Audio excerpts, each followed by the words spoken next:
Today topic importance are application of the law of DMU அப்படின்னு சொல்லி நான் பார்க்குறோம்.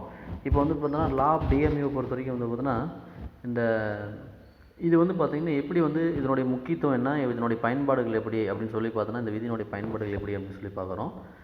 The law of DMU is one of the fundamental laws of consumption. It has application in several field of study. இது வந்து பார்த்திங்கன்னா ஒரு அடிப்படை நுகர்வு சட்டத்தினுடைய ஒரு ஒன்றாக இருக்கக்கூடியது ஒன்றுன்னு சொல்கிறாங்க. இதனுடைய பயன்பாடுகள் வந்து பார்த்திங்கன்னா பல துறைகளில் வந்து பார்த்திங்கன்னா இதனுடைய பயன்பாடுகள் பற்றி இருக்குதுன்னு சொல்கிறாங்க. இதை பற்றின படிக்கப்படுகிறதுன்னு சொல்கிறாங்க. This second point, this law is the basis for the other consumption law such as law of the demand, elasticity of demand, consumer surplus and the law of the substitution etc. இந்த விதியானது வந்து பார்த்திங்கன்னா அடிப்படையாக வந்து பார்த்திங்கன்னா நுகர்வுனால் எப்படி வந்து நுகர்விக்கப்படுகிறது அப்படின்னு பார்த்திங்கன்னா இது வந்து இப்போ இந்த தேவை விதி மற்றும் வந்து பார்த்தோன்னா தேவை நெகிழ்ச்சி மற்றும் வந்து நுகர்வு அளிப்பு, நுகர்வு உபரி, அதேமாரி வந்து பார்த்தோன்னா லா சப்ஸ்டியூஷன், லா வந்து பார்த்தோன்னா பதிலி, அதாவது விதி பதிலின்னு சொல்லுவாங்க. இப்படி வந்து பல இதுக்கு வந்து பார்த்தோன்னா இதனுடைய இது வந்து பார்த்தோன்னா கன்சம்ஷன் வந்து செயல்படுதுன்னு சொல்கிறாங்க. Third point, the finance minister takes a more moneyed person more and a less moneyed person less. When a person's income rises, the tax rate rise because the mu of money to him falls with every rise in his income.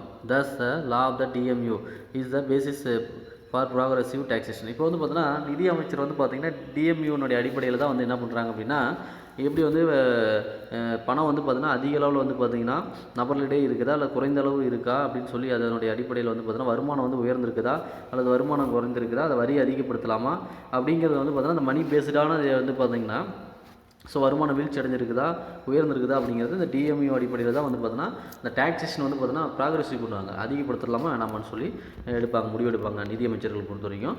Fourth point பார்த்தீங்கன்னா this law emphasis on equitable distribution of wealth. The MU of the money to the more moneyed is low, hence redistribution of income from rich to poor is justified. இப்போ வந்து பார்த்திங்கன்னா வளமானது வந்து பார்த்திங்கன்னா சமமாக வந்து பார்த்தோன்னா இந்த விதியினுடைய அடிப்படையில் வந்து பார்த்தோன்னா பகிர்ந்தளிக்கப்படணும் அப்படின்னு சொல்லி வந்து வலியுறுத்தப்படுகிறது. இப்போ மணி வந்து பார்த்திங்கன்னா அதிக அளவில் அதிகமாக இருக்கா அல்லது வந்து அது குறைவாக இருக்கா மக்களிடையே அப்படின்னு சொல்லியும், ஆகவே அதனுடைய அடிப்படையில் வந்து மறுபகிர்வு செய்யணுமா, வருமானம் வந்து இப்போ பணக்காரனிடந்து ஏழைக்கு வந்து பணக்காரரிடம் வந்து ஏழைக்கு செல்லணும், அதை மறுபகிர்வு செய்யணுமா அப்படின்னு சொல்லி வந்து பார்த்தோன்னா அந்த விதி வந்து பார்த்தோன்னா ஜஸ்டிஃபைட் பண்ணுது. அடுத்து வந்து பார்த்திங்கன்னா Adam Smith fifth point, Adam Smith explains the famous diamond water paradox. Diamond is scares, hence it is mu is high and its price is high even though it is not very much needed. Water is abundant, hence it is mu is low and it is price is low even though it is very much essential. இப்போ வந்து Adam Smith வந்து பார்த்திங்கன்னா அவருடைய புகழ்பெற்ற நீர் மற்றும் வந்து பார்த்தோன்னா வைர, ஸோ அந்த கருத்தின் அடிப்படையில் வந்து நீர் அப்படிங்கிறது வைரம் அப்படிங்கிறது வந்து பார்த்திங்கன்னா பணத்தினுடைய மதிப்பில் வந்து பார்த்திங்கன்னா அதிகமாக அது விலை உயர்ந்தது. ஆனால் அது வந்து பார்த்திங்கன்னா ஒரு அத்தியாவசிய தேவையானதல்ல. ஆனால் நீர் வந்துங்கிறது வந்து பார்த்திங்கன்னா நமக்கு வந்து பார்த்திங்கன்னா ஒரு அத்தியாவசியமானது. ஆனால் அதனுடைய விலை அப்படிங்கிறது பணத்தோடு ஒப்பிடும்போது என்னென்னா குறைவாக இருக்குது அப்படின்னு சொல்லி ஆடம் ஸ்மித் வந்து பார்த்தோன்னா இந்த விதியினுடைய அடிப்படையில் சொல்கிறாரு. த நெக்ஸ்ட் நான் பார்க்குறது வந்து பார்த்திங்கன்னா the law of the equi marginal யூட்டிலிட்டின்னு சொல்லி பார்க்குறோம். இந்த விதியினுடைய வந்து பார்த்திங்கன்னா இறுதிநிலை வந்து பயன்பாடு, இறுதிநிலை சமநிலை பயன்பாடுன்னு சொல்லி பார்க்குறோம். The law of the diminishing marginal utility is applicable only to the want of a single commodity.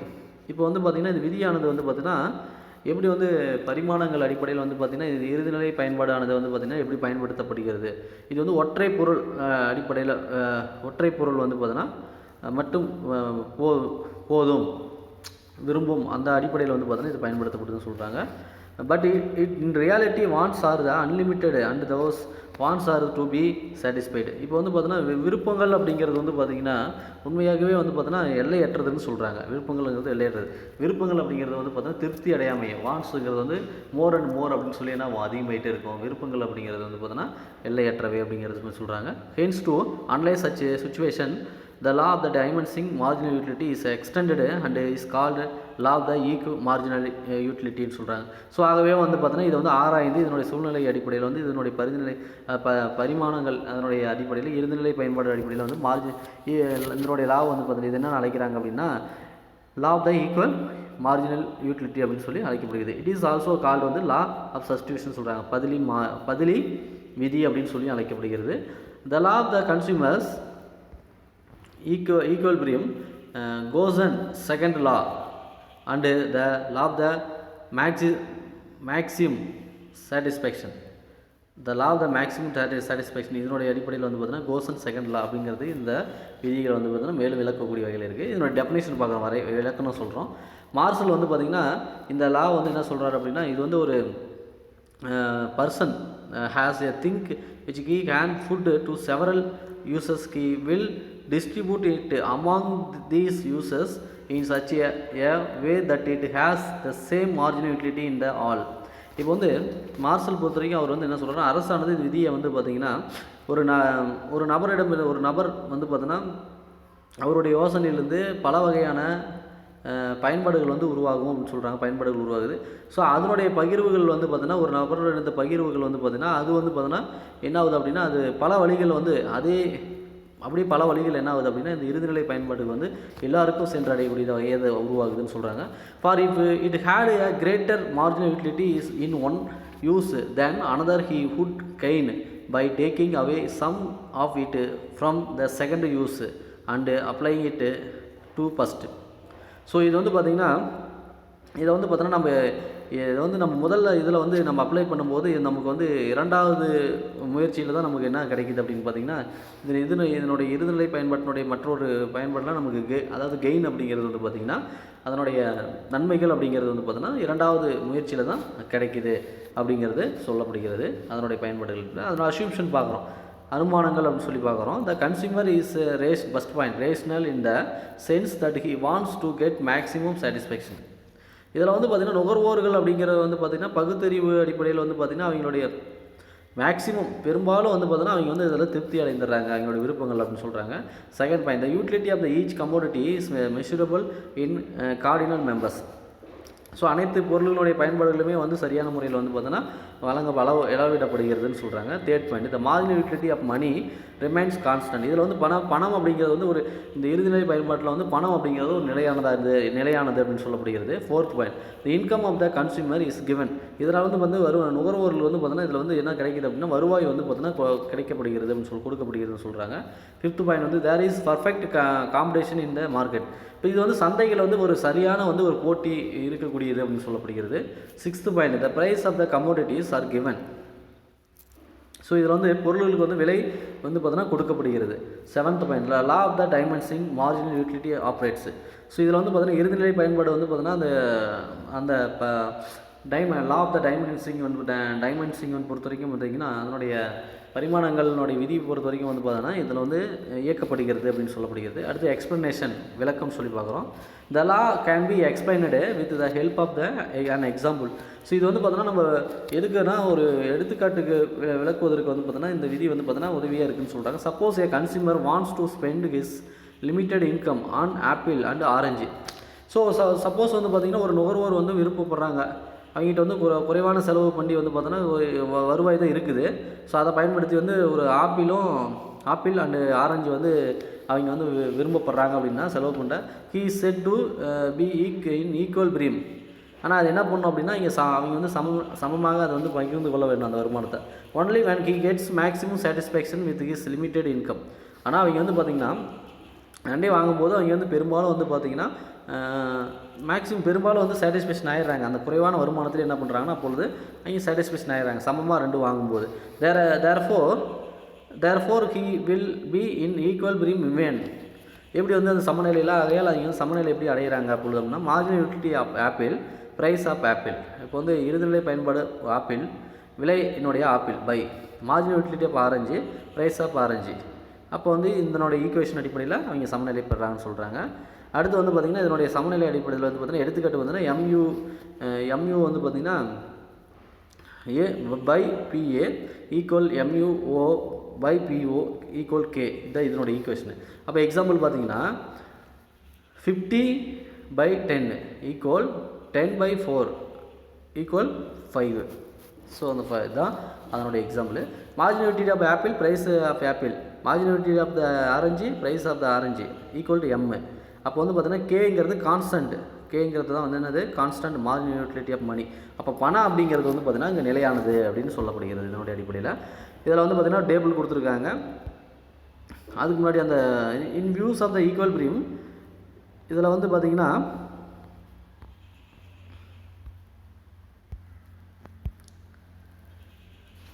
in views of the equilibrium in this law is also called law consumer equilibrium. So இந்த விதியை வந்து சமநிலை விதி வந்து என்னென்னு சொல்கிறாங்க அப்படின்னா நுகர்வு சமநிலை விதி அப்படின்னு சொல்லப்படுகிறது. In case MUA by PA is less than MUO by PO அப்படிங்கிறப்போ he would transfer the money from apple to orange till it is equal. இப்போ வந்து ஆப்பிளினுடைய மணி பணத்துலேருந்து ஆரஞ்சுக்கு ட்ரான்ஸ்ஃபர் பண்ணும்போது அது சமமடையுதுன்னு சொல்கிறாங்க, ரெண்டுக்கும் சமமடையுதுன்னு சொல்கிறாங்க. This process of the substitution gives maximum satisfaction both from apple and orange. அப்போ வந்து இங்கே வந்து என்ன ஆகுதுன்னா பெரும்பாலும் வந்து அந்த அதுக்கு வந்து அந்த பதிலியாக அந்த இது வந்து பயன்படுத்தும் போது இந்த பெரும்பாலும் வந்து பார்த்தோன்னா அதில் திருப்தி அடையப்படுகிறது. Hence this law is called law of substitution. இதுதான் என்ன அழைக்கப்படுறாங்கன்னா பதிலி விதின்னு சொல்கிறாங்க. Example for apple 50 by 25, for orange 20 by 4. In such situation spending more money and orange is wisher. இப்போ வந்து என்ன பண்ணுறது அப்படின்னா அதிகமான பணம் நம்ம செலவு பண்ணி என்ன பண்ணுறது, இப்போ நம்ம விரும்பினதை வந்து பார்த்தோன்னா பெறப்பட தேவையில்லை, இருக்கிற வருமானத்தை வச்சு நம்ம என்ன பண்ணலாம் சமநிலைப்படுத்தி வாங்கி கொள்ள முடியும் அப்படின்னு சொல்லி சொல்லப்படுகிறது.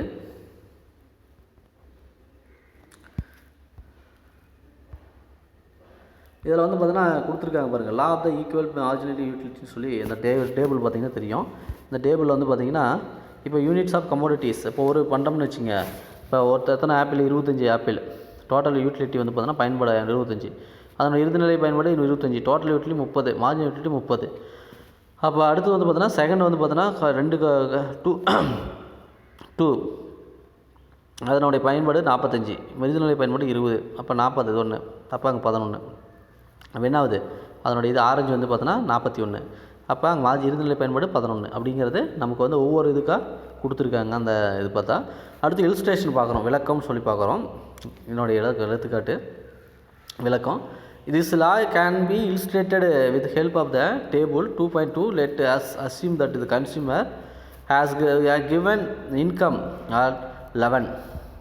ஒரு நுகர்வோர் வந்து 11 ரூபா வருமானம் பெறாங்கன்னா he wants to spend this entire income, example 11 on 11 on apple and orange. இப்போ வந்து அந்த வருவாய் மூலமாக முழுவதும் ஆப்பிள் அண்ட் ஆரஞ்சு வாங்கணும்.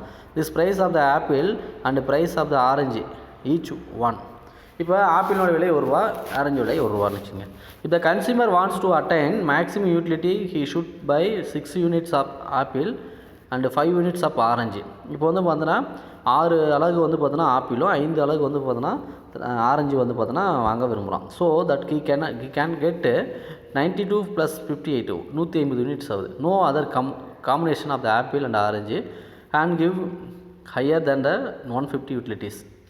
அப்போ அங்கே என்ன ஆகுது அப்படின்னா ரெண்டு சேர்ந்து வந்து அதனுடைய இப்போ இருந்த பயன்பாடானது வந்து பார்த்தோன்னா 150 ஆகுது. அப்போ ஹியர் இங்கே வந்து பார்த்திங்கன்னா MUA by BA equal to MUO by PO. Example பார்த்தோன்னா 4/1 = 4/1 அப்படின்னு வச்சுக்கோங்க. A2 A3 and B2 B3 lines care not been used for explanation. இப்போ இது ரெண்டு என்னது இதுக்கு வந்து விரிவாக்கத்துக்கு வந்து இது ரெண்டையும் நம்ம இந்த லைன் ரெண்டு என்ன பண்ணல பயன்படுத்த தேவையில்லை. B1 B2 வந்து நம்ம P1 B2 இங்கே இருக்கு இல்லைங்களா, அந்த ஆரஞ்சு யூனிட்ஸ் என்னென்னு கொடுத்துருக்காங்க.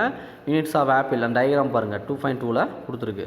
அப்போ வந்து பார்த்தீங்கன்னா P1 P2 வந்து நம்ம பயன்படுத்த இல்லை அப்படின்னு சொல்கிறாங்க இதனுடைய அடிப்படையில். அடுத்தது டயக்ராமேட்டிக் இல்லஸ்ட்ரேஷன் சொல்லி பார்க்குறோம். வரைபட விளக்கம்னு சொல்லி பார்த்தோமா 2.3ல் வந்து பார்த்தோன்னா நமக்கு எக்ஸ்ஹெச் வந்து பார்த்தோன்னா நமக்கு வந்து என்ன பண்ணுது எவ்வளோ வந்து நமக்கு பணம் வந்து இருக்குது. அதேமாதிரி ஒய்எக்ஸில் வந்து பார்த்தோன்னா இறுதிநிலை பயன்பாடுனுடைய ஆப்பிள் மற்றும் ஆரஞ்சினுடைய முறையே எவ்வளோ இப்போ நமக்கு.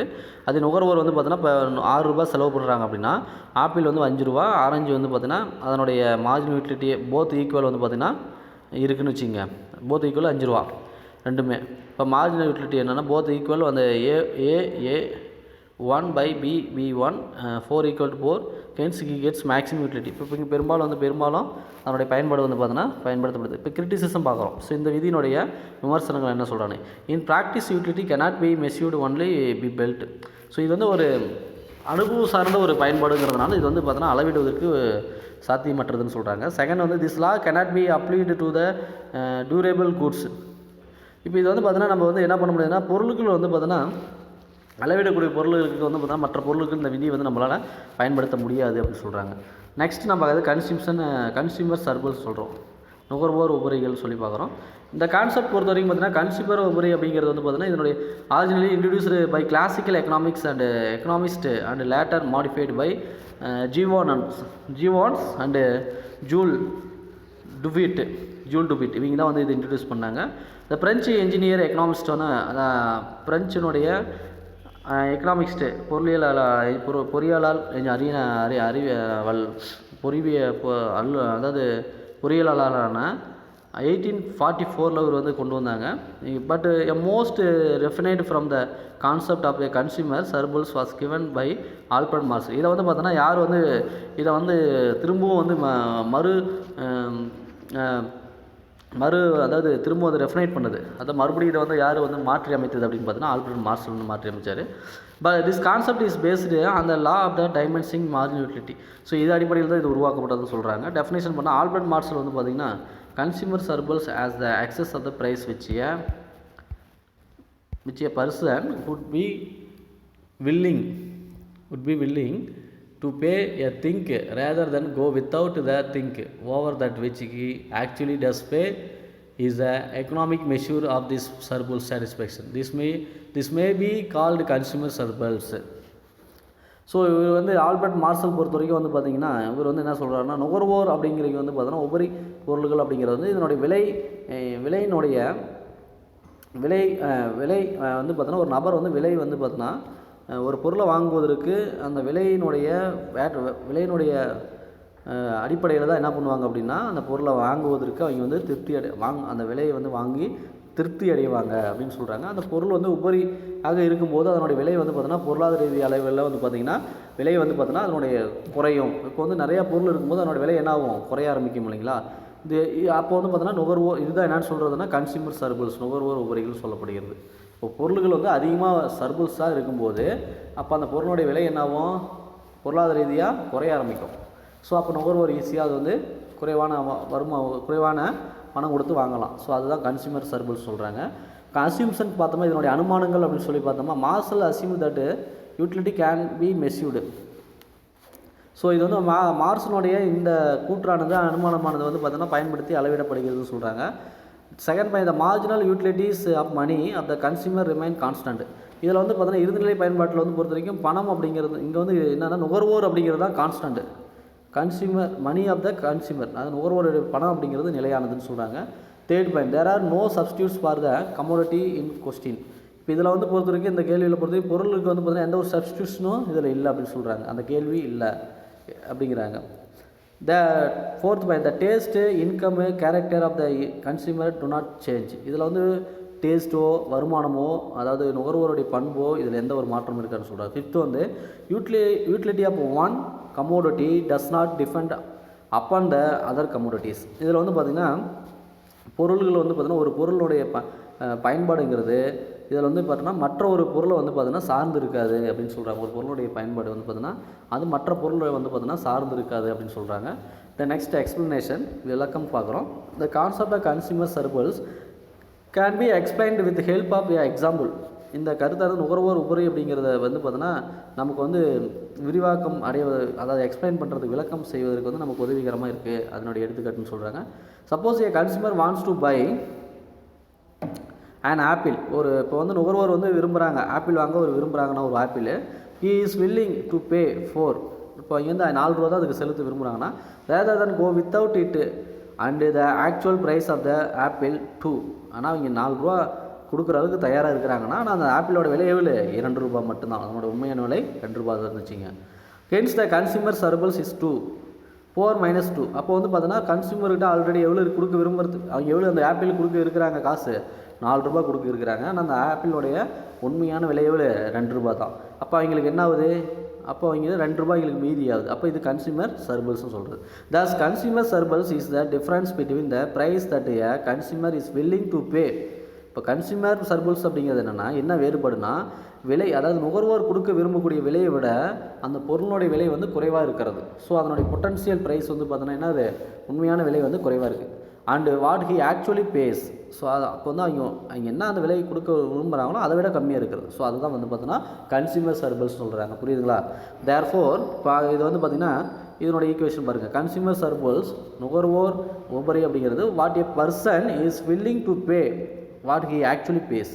ஸோ ஒரு நபர் பார்த்திங்கன்னா அவன் கொடுக்க விரும்பக்கூடிய பொருளை விட அதனுடைய விலை குறைவாக இருக்கிறது அப்படின்னு சொல்கிறது கன்சியூமர் சர்பிள்ஸ். அல்லது பொட்டன்ஷியல் ப்ரைஸ் ஆக்சுவல் ப்ரைஸ், அதனுடைய பொட்டன்ஷியலுடைய ப்ரைஸு அல்லது என்ன சொல்கிறது அதனுடைய உண்மையான விலை அப்படிங்கிறது.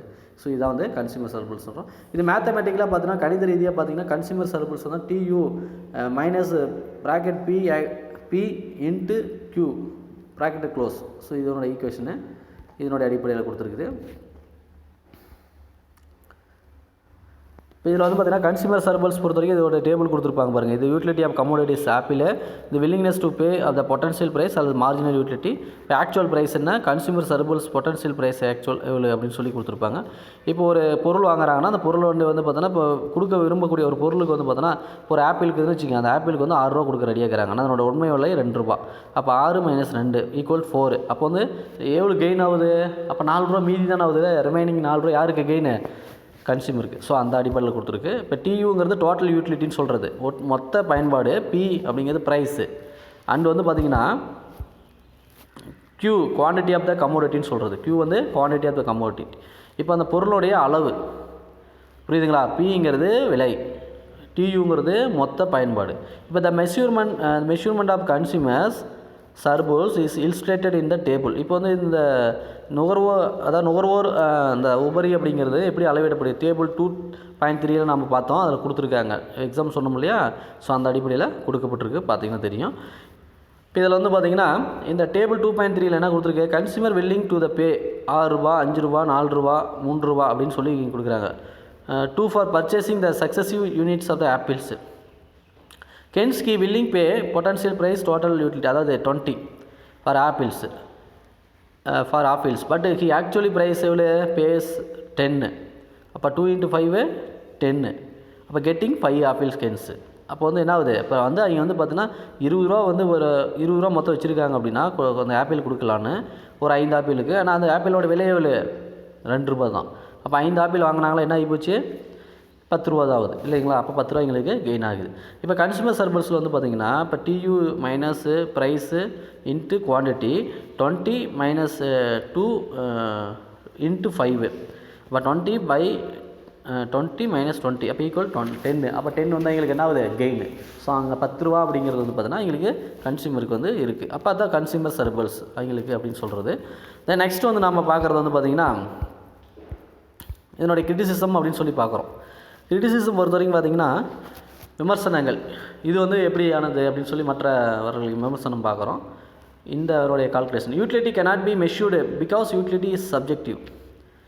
அதாவது என்னென்னா யூட்டிலிட்டிங்கிறது ஒரு அளவிட முடியாததுன்னு சொல்கிறாங்க. ஏனென்றால் இது பார்த்திங்கன்னா ஒரு பாடப்பொருள் அப்படின்னு சொல்கிறாங்க இதனுடைய பயன்பாடுங்கிறது. Second, marginal utility of money does not remain constant. இதில் இருநிலை பயன்பாடு பணமானது பார்த்தீங்கன்னா இதில் நிலையானது அல்ல அப்படின்னு சொல்கிறாங்க. Third point, potential price is internal, it might be known to be consumer himself. இதில் பார்த்தீங்கன்னா அந்த பொட்டன்ஷியல் விலை அப்படிங்கிறது பார்த்தோன்னா ஒரு இன்டர்னல், ஸோ அதனை உள்ளார்ந்து இருக்கக்கூடியது. ஆனால் இங்கே பார்த்தோன்னா நுகர்வோருக்கு பார்த்திங்கன்னா அதனால் பார்த்தோன்னா அவங்க அதனுடைய இதை பார்த்தோன்னா அவங்களால என்னது அதனுடைய விலையை பார்த்தோன்னா அது இருக்கக்கூடிய விலை தான். ஸோ அதை அவங்க அறிந்து கொள்ள முடியாது அப்படின்னு சொல்கிறாங்க. ஸோ அறிந்துக்கிட்டு அந்த விலைக்கு ஏற்றா போல் இவங்க பணம் வச்சுருப்பானோ இல்லை, அதுதான் சொல்லக்கூடியது. ஆல்ரெடி அதில் இருக்கக்கூடியதுன்னு சொல்கிறாங்க. அடுத்தது லா ஆஃப் டிமாண்டுன்னு சொல்லி பார்க்குறோம். லா ஆஃப் டிமாண்ட் அப்படின்னா demand is essential for the creation survival and probability of firm. Demand in the economics is the desire to possess something and the willingness and the ability to pay certain price in order to possess it. யார் சொல்கிறாங்கன்னா J Harvey சொல்கிறாரு. அதாவது பார்த்தோன்னா தேவை அப்படிங்கிறது வந்து பார்த்தோன்னா ஒரு அடிப்படையாக உருவாக்கி கொள்ளக்கூடியது. இப்போ வந்து வாழ்வதற்கு வந்து பார்த்தீங்கன்னா நமக்கு வந்து ஒரு அத்தியாவசியமாக தேவை அப்படிங்கிறது இருக்குது. இப்போ தேவை அப்படிங்கிறது பொருளாதார ரீதியாக நமக்கு வந்து ஒரு விருப்பம் வந்து பார்த்திங்கன்னா எல்லாருக்குமே ஒரு வில்லிங்னஸ் நமக்கு இருக்கும். ஸோ அது வந்து பார்த்தோன்னா நம்மக்கிட்ட எவ்வளோ வந்து இந்த பே பண்ணக்கூடிய எபிலிட்டி இருக்குது, நம்மளோட தேவையை பூர்த்தி செய்யக்கூடிய அளவுக்கு நம்ம எவ்வளோ வந்து நம்ம பணம் அதுக்கு செலுத்த முடியும், ஸோ அந்த விலையை வந்து நம்ம கொடுத்து வாங்க முடியும் அப்படிங்கிற வில்லிங்னஸ் தான் அந்த தேவையை வந்து நமக்கு தீர்மானிக்குது. அதான் தேவை விதின்னு சொல்லி நம்ம பார்க்குறோம்.